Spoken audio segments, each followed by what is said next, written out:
ஒரு நாள் மகாராஜா துரியோதனன் கர்ணனுடன் அரசவையில் பேசிக் கொண்டிருந்தார். அப்போது ஒரு தரித்திர பிராமணர் அரசவைக்குள் வந்து, என் குடும்பம் பசிக்கிறது, தயவு செய்து எனக்கு பொன் கொடுங்கள் எனக் கேட்டான். துரியோதனன் உடனே கர்ணனை பார்த்து, இவனுக்கு தேவையானதை நீ வழங்கலாம் என்றான். கர்ணன் தனது தங்கம் நிறைந்த பொருளடக்கிய அறைக்குச் சென்று அதை வழங்கத் தயாரானான்.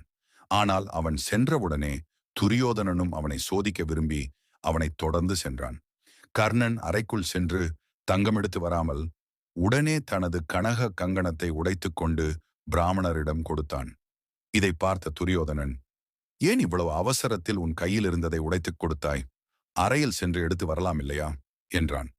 கர்ணன் சமாதானமாக சிரித்துக்கொண்டு, ஒருவன் கொடுக்கும் போது அவன் மனதில் மாற்றத்திற்கான நேரமே இருக்கக்கூடாது. தர்மம் என்றதும் உடனே செய்யப்பட வேண்டும். நான் என் எண்ணத்தை மாற்றிவிடக் கூடாது என்பதற்காகவே உடனே கொடுத்தேன் என்றான். இந்த நிகழ்வு கர்ணனின் தாராள மனதையும் தர்மத்தின் மீது கொண்ட பற்றையும் காட்டுகிறது. அதனால்தான் கர்ணன் தான வீரர் என புகழப்படுகிறார்.